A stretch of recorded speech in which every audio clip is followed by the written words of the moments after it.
Hello, and thank you for tuning in to Potpourri. I'm your host, Brittany Miller. Joining me today is Mrs. Elizabeth Omilami, an African-American human rights activist, actress, and daughter of Hosea Williams. Hello, Ms. Omilami. How are you today? Fine, thank you, Brittany. It's good to be here. Thank you for joining us. So I want to ask, what was it like growing up as the daughter of Hosea Williams, who was so close with Dr. Martin Luther King Jr.? Well, Hosea Williams was, first he was a chemist here. He got his chemistry degree at Morris Brown. And then Dr. King hired him to be his national field marshal. So he was really responsible for going into these smaller cities across the nation and preaching, and he would teach the people, and they would have mass meetings, and then he would get them brave enough to march, and then when they would march, they would inevitably get beat. And when the media would pick up their blood being shed, then that would bring attention to the movement in that town. And then negotiators like Andy Young and Bernard Lafayette would come in, and they would tell the people in the town, well, if you don't do what Jose wants us to do, Jose gonna tear up this town.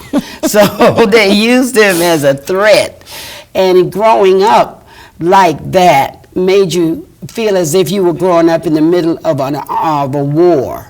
That every morning when I got up, I didn't get dressed and have breakfast and go to school. I mean, there might have been 10 people sleeping on the floor from the movement, and I would have to get them their food, and then I would get up or I would get out for my school day, and they would be there for meetings when I came home. And my mother was a librarian at Savannah State at that time, because we didn't come to Atlanta until '65, which was, Dr. King was murdered in '68.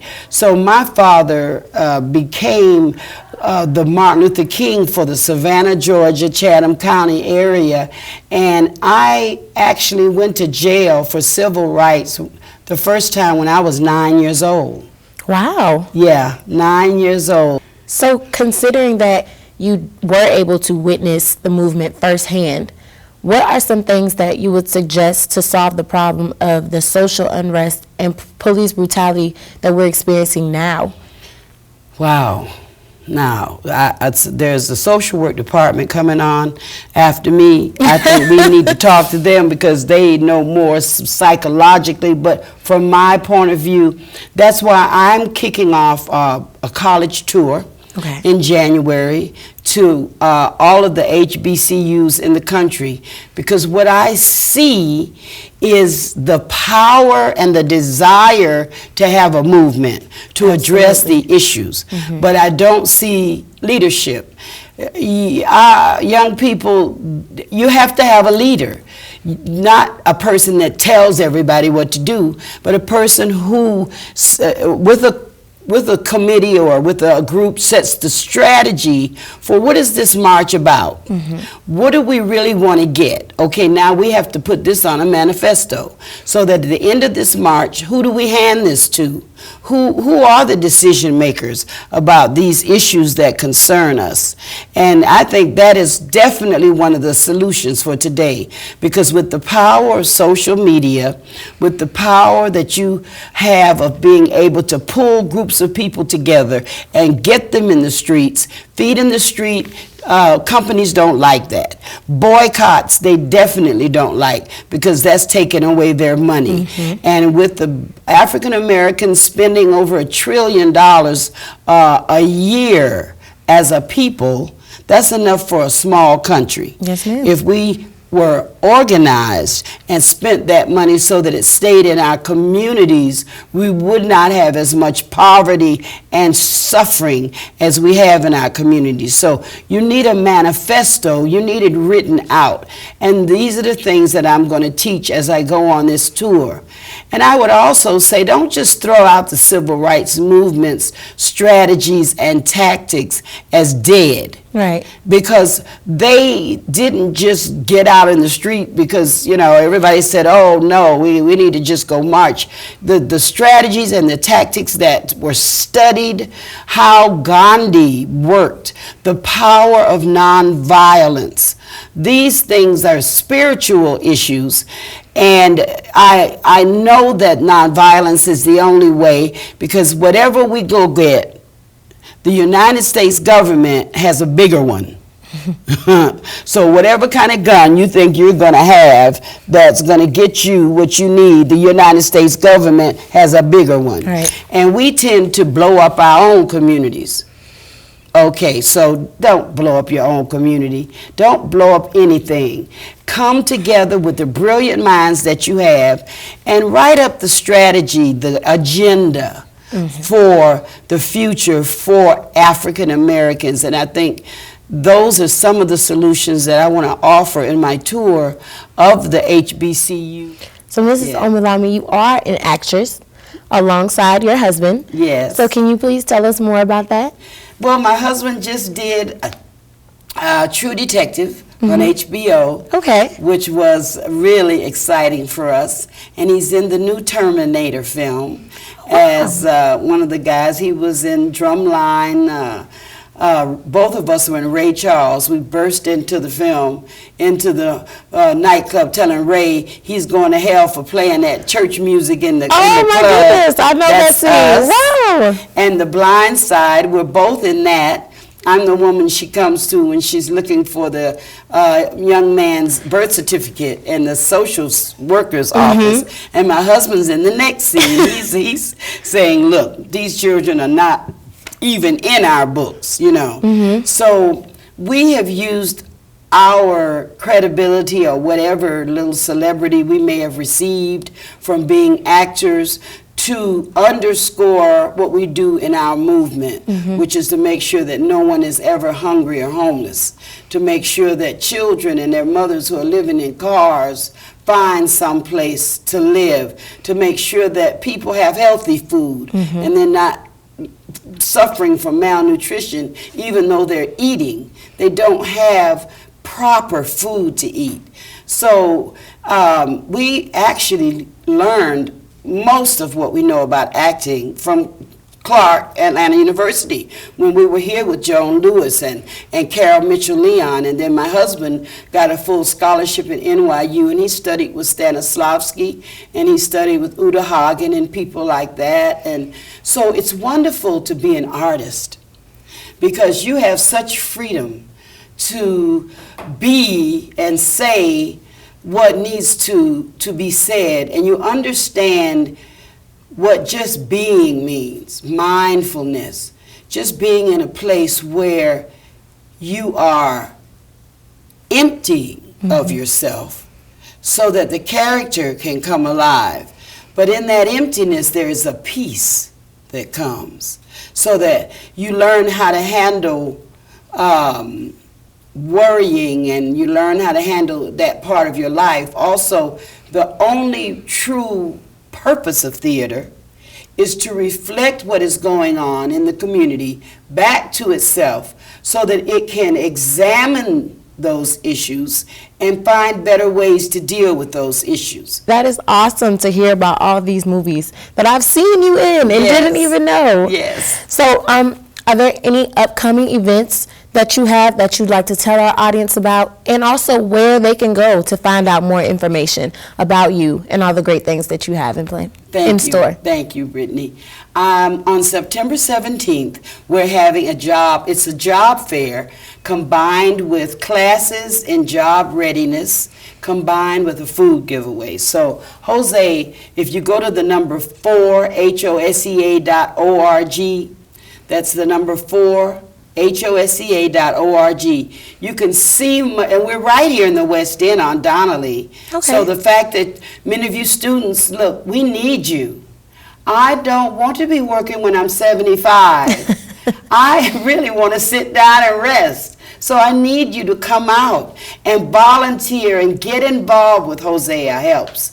We, on this job fair, there will be 40 companies there to interview students, other people. It's going to be at the Georgia International Convention Center on September 17th. And a lot of times the people that we work with are not interview ready. Mm-hmm. So all day long we'll be having people there to write your resume, help you with your communication skills, help you explain a lapse on your resume, talk to you about what's going on with you personally, what do you really want to do with this job.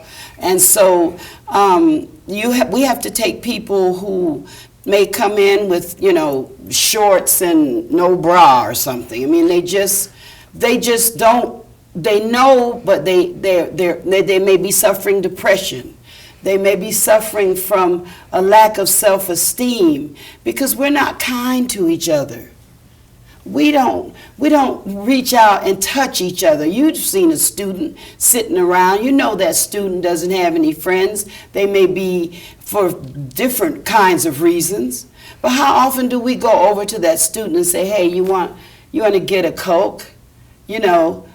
Are we really kind to each other? Do we really have compassion for each other? Or are we really all about ourselves? Mm-hmm. Whenever you sit around all day and think about yourself, you know you're in trouble.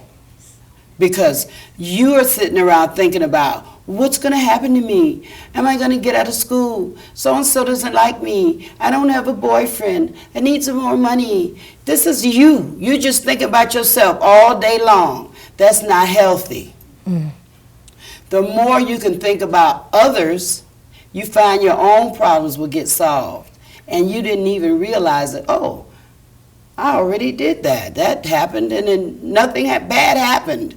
So it's about the power that you get back from helping others. A power comes back to you that helps you solve your problems that wouldn't normally be there. So on September 17th, that will be what we'll be focusing on, jobs, jobs, jobs. And if they go to the website, we are so short of volunteers. We need volunteers because that's in the middle of the week and many people are working. But you can register to volunteer at number 4, HOSEA.org. And if you want to help us buy some of the food, or you could actually take out your phone right now and text HFTH to 20222, and $10 will come in to us to help us, because ministry takes money. And that's text HFTH to 20222, and that's for a $10 donation. So if you can do that, or bring your body, bring your mind. We need students that do nothing but social media, for example. Mm-hmm. And they could stay on social media for Jose Feed the Hungry, and that would be a big help. So put this on social media, September 17th, jobs at the Georgia International Convention Center, 10 to 3. All right. All right. Thank you so much for joining us today, Ms. Omilami, and sharing all of your wise words. Stay tuned. We'll be back with more Potpourri right after this. If I got to go to college, oh my goodness. I like discovering new things. You get to see what works for you and what doesn't. That helps you evolve as a person. You get to make like a supernova of skill or talent or whatever it is. I've always wanted to go to college. I just feel like that's my destiny. My name is Queen, and I am your dividend. One day, when the glory comes, it will be ours. Dr. King, what's your next move? In March from Selma to Montgomery. Selma is loud for every man, woman, and child. We will not wait any longer. In front of a crowd. Mine eyes have seen the glory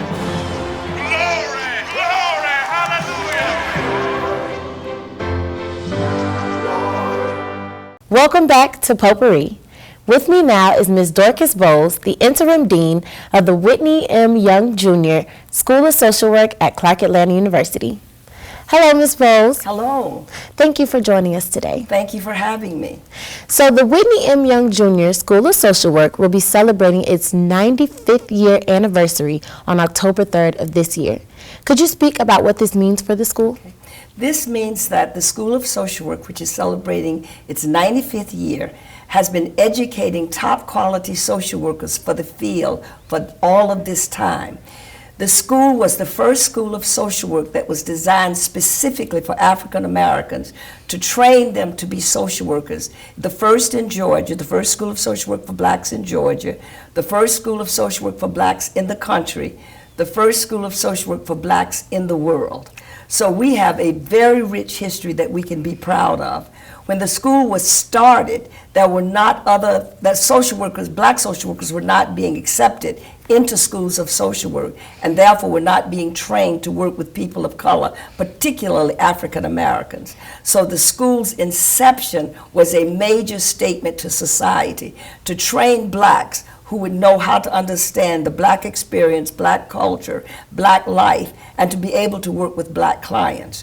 When the school started, if you were placed students in Atlanta, they were not allowed to see white clients, they were only allowed to see black clients. So we had a very strong relationship with the Urban League, and we would send our students across the country in what we call the block placement plan, so that our students would have an opportunity not only to work with black clients, but to work with clients from diverse backgrounds. So this made us an unusual but a very important social work school at this time in 1920 when we first started. Well, that is quite impressive. Yes, we have a very impressive history.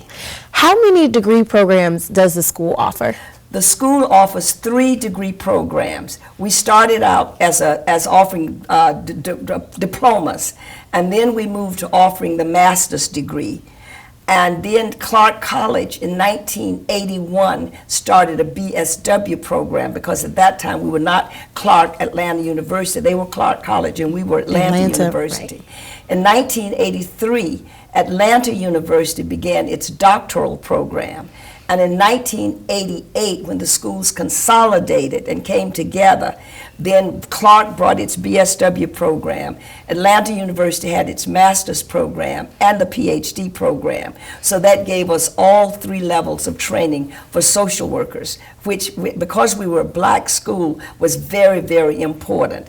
One of the founders of Atlanta University, E. Franklin Frazier, who was chair of the sociology department here at Atlanta University, subsequently went to Howard University, and he developed the social work school at Howard, and he very much emulated that program after Atlanta University School of Social Work. Okay.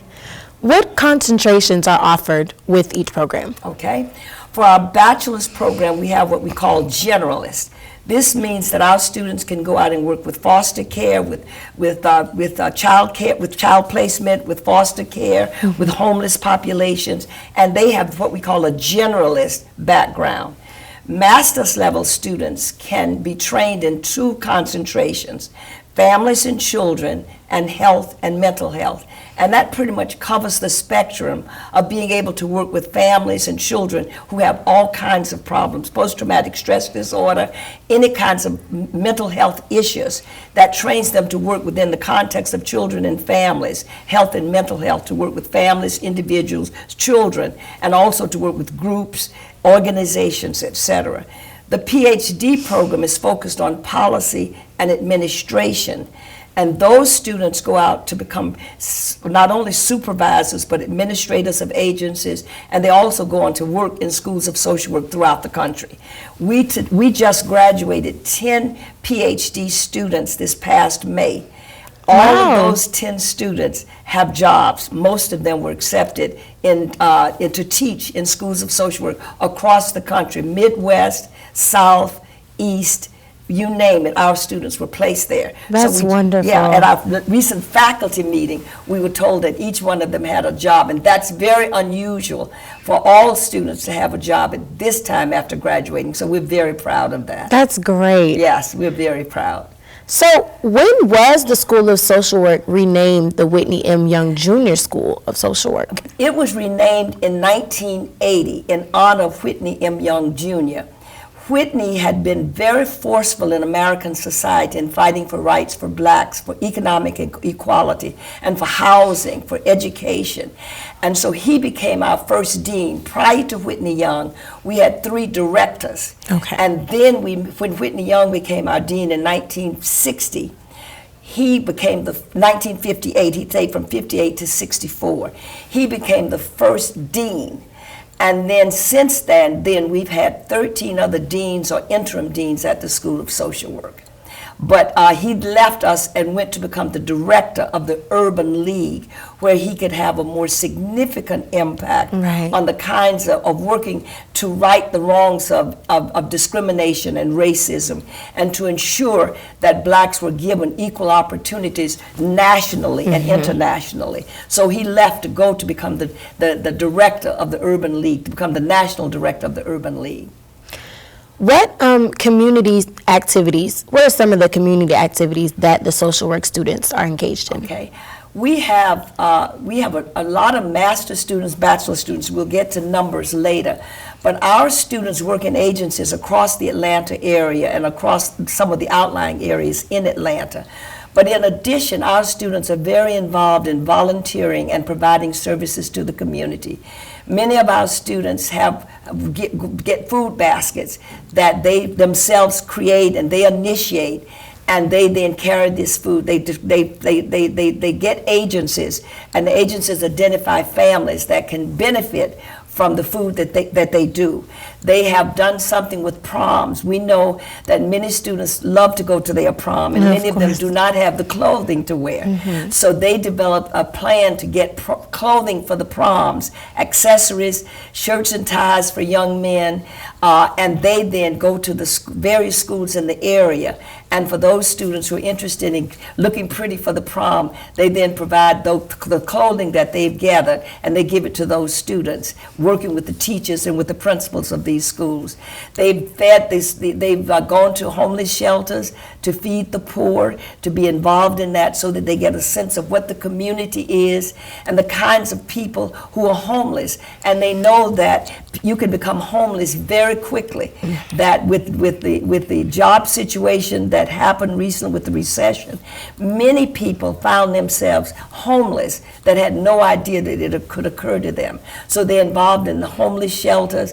They get toiletries that they take to homeless shelters to help people. One of the things we want to do is to become more involved in the community. Recently, Judge Arrington, who just stepped down off the bench, had a meeting with our faculty to talk about, he was raised in this community, and he wants us to get involved in talking about ways that we can work with children in this community so that we tell them that education is a possibility, that we begin to talk to them about reading so that they don't get into drugs. We want to stop teenage pregnancy so that people see that there's possibility and there's hope, that they can go to school, they can become educated, and that they can make a difference and come back and work in their communities. So we're right now talking about how to get involved with the ministers, get involved with the principals, and to find ways that we as a School of Social Work can work in the community based upon what the community sees as their needs. What are some of the research areas that your faculty members are engaged in? Okay. Our faculty, as you know, faculty have to get involved in scholarship because that's a part of how they are evaluated each year. So our faculty is involved in, one faculty member is involved in looking at runaway children, looking at trafficking, sexual kids who are being trafficked for sexual abuse. So one faculty member is very interested in that. Another faculty member is interested in the impact of technology and how young people use technology. How will that impact their capacity for being able to communicate, to form relationships with people? Will that impact their capacity to really engage with people on one-on-one? Other people are interested in families and drugs, teen pregnancy, single-parent families, and how does that impact child-rearing practices, etc. Our faculty is looking at how do you work with black families, what are some of the issues that black families face, and what kinds of treatment plans can we use to really impact those families. We're looking at trauma. Because we typically think of trauma as being related to war. But we know that in large cities and here in Atlanta as well, shootings, etc., traumatize our children. Absolutely. And so our children, many of our children, are having post-traumatic stress disorder based on the kind of war zones that are present in our own communities. And so how do we work with those children who have gotten post-traumatic stress because of the shootings and what they're experiencing in their own families, parents on drugs, etc.? How can we help those children so that they cannot be harmed by what they experience and can go on to have useful lives themselves? So this is a big issue in our communities and one that we're training our students to deal with the families with which they work. So, of course, employment after graduation is most important. Yes. And you did tell us that the graduates from your PhD programs are all employed. Yes. So where are some of the other places that your graduates are employed, or what are some of the ideal career placements after graduating from the social work program? Many of our students go to work in family service agencies, in mental health clinics. They work for the Department of Mental Health and Human Services. They work with foster care. They work with adoptions. They work in school settings. They work in counseling centers, at college campuses, etc.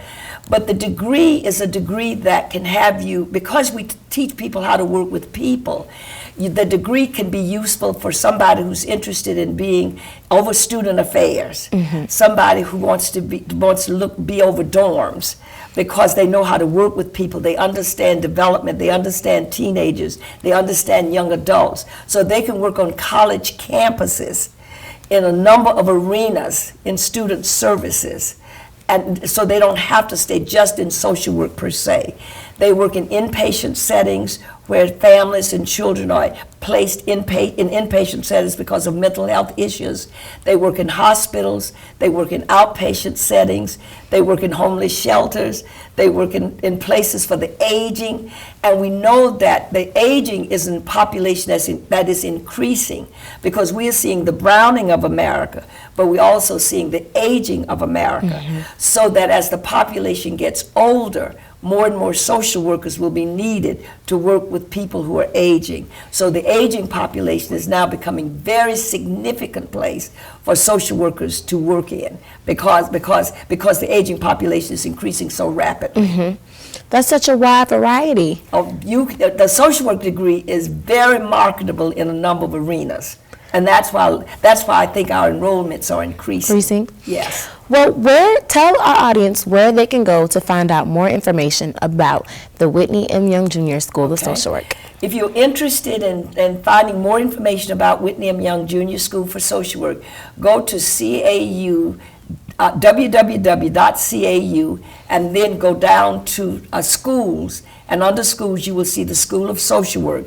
You open that, and then there are different buttons that you push depending upon what you want. You can get the application if you're interested in applying to either of the programs. We tell you all about our program, who our faculty members are, what you can major in. All the information that you want to know, including the catalog, is right there.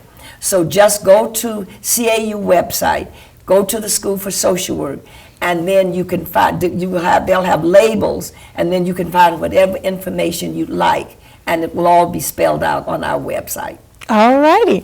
Well, thank you so much for joining us today, Ms. Bowles. Thank you so much. And congratulations on the school celebrating their 95th we feel anniversary. very excited about that, and we're looking forward to our 100th anniversary Absolutely. in 5 years. That's Thank you for joining us today on Potpourri. Be sure to look into the Hosea Williams Feed the Hungry and the Whitney M. Young Jr. School of Social Work. I'm your host, Brittany Miller. Have a great day.